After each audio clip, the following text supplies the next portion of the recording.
In this Dragon's Dogma 2 video, I'll be ranking all of the swords and maces available to the fighter vocation based on their overall efficacy, strength, magical power, and base ability to overcome enemy resistances.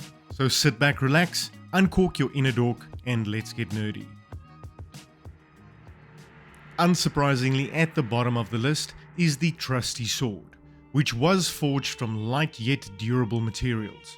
The trusty sword is described as built for agile fighters who would stay nimble in battle.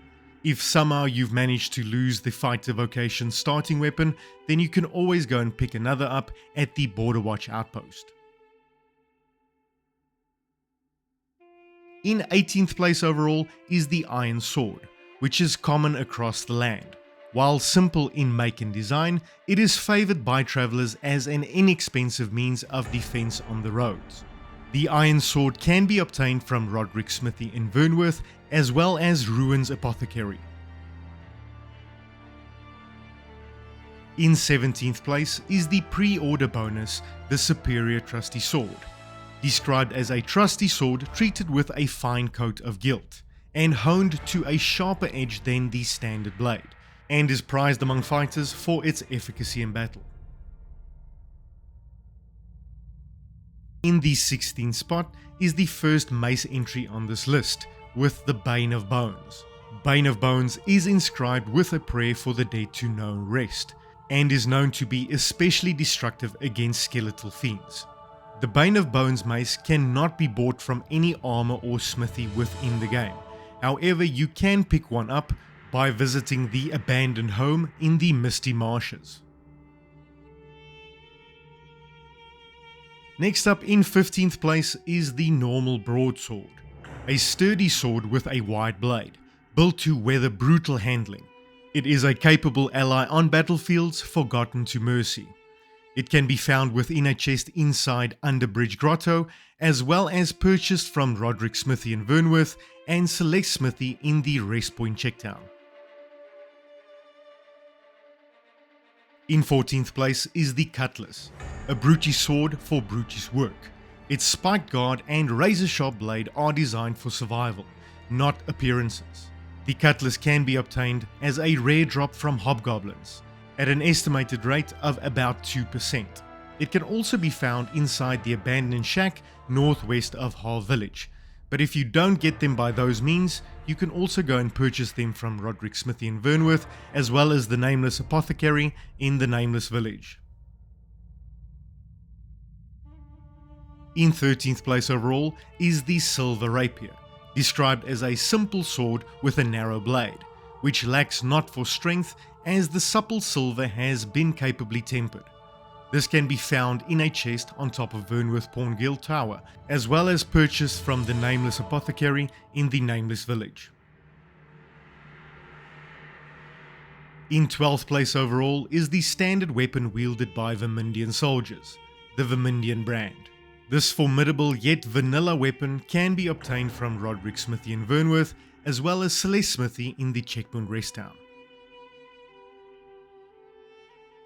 Next up in at number 11 is Steeled Virtue, a blade permitted only to high-ranking officers in the Vermindian army. Steeled Virtue can be obtained as a random drop from killing hobgoblins, and roughly at a rate of 1 out of each 100.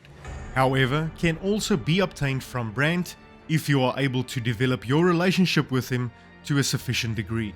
If hobgoblin slaying or pandering to the likes of NPCs is not your thing, you can always just go and pick this up from Dudley and Vernworth.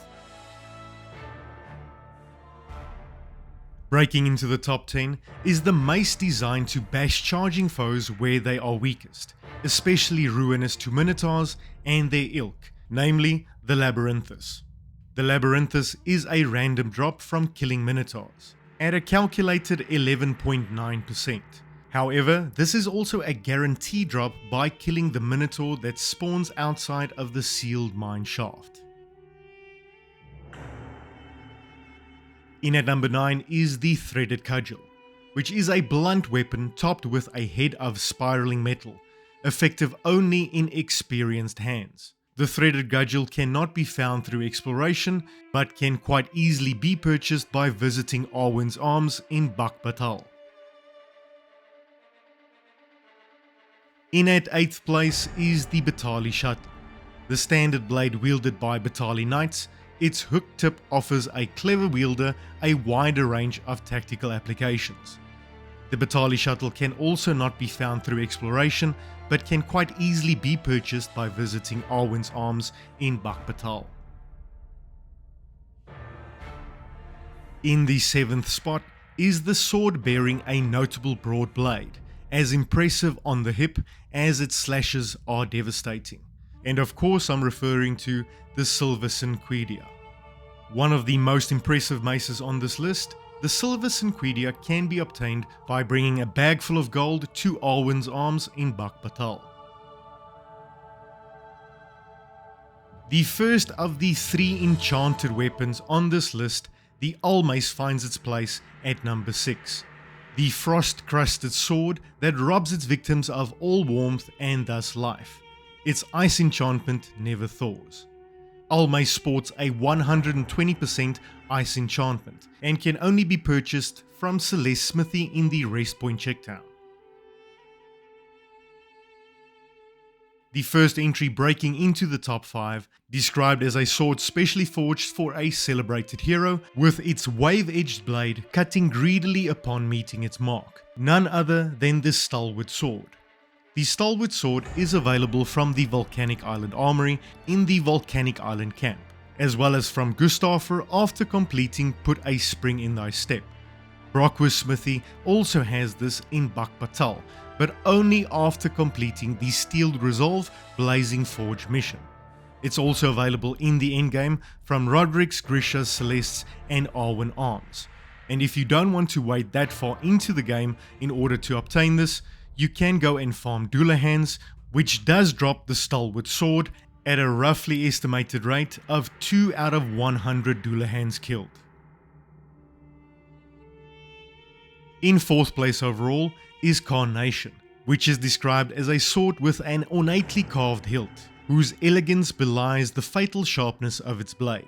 It's able to cleave through flesh, hide or scale with wicked ease.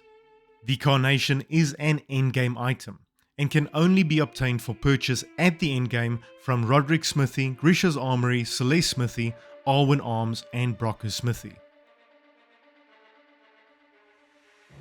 Breaking into the top 3 is Molten Fury, a mace infused with the heat of a volcanic eruption, capable of reducing ice to steam with a single strike.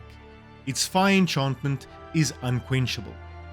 Even though Molten Fury might sport a lower base attack stat than most of the weapons in the top 6, its 120% fire enchantment is quite useful for lower grade enemies. However, once you do get into the endgame and start facing foes with high resistances like all Dragon Kin, then its utility does fall off quite substantially. The Molten Fury can only be found through exploration inside a chest in Mountain Base Cave.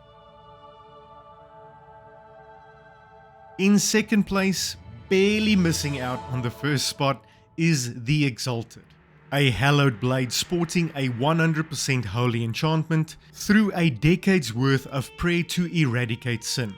Its holy enchantment cleanses all it touches. The Exalted can be found through exploration, and for this you might want to go and explore Drobnir's Grotto thoroughly. I won't go into details, go and check it out yourself. If not, you can also purchase it in the endgame from Roderick's Smithy. And last but not least, the most powerful armament of them all for the fighter vocation is Dragon's Dogma. It is described as a blade worthy of its namesake when wielded by capable hands. Continuing to strike without taking damage further empowers the blade. Of course, it goes without saying, Dragon's Dogma is an endgame item, and it can only be purchased for 110 Wormlife Crystals from the Bay Wayside Shrine. As always, thank you so much for watching. Please don't forget to smash that like button, subscribe to the channel for more Dragon's Dogma 2 and other RPG content, and until I see you again, stay nerdy.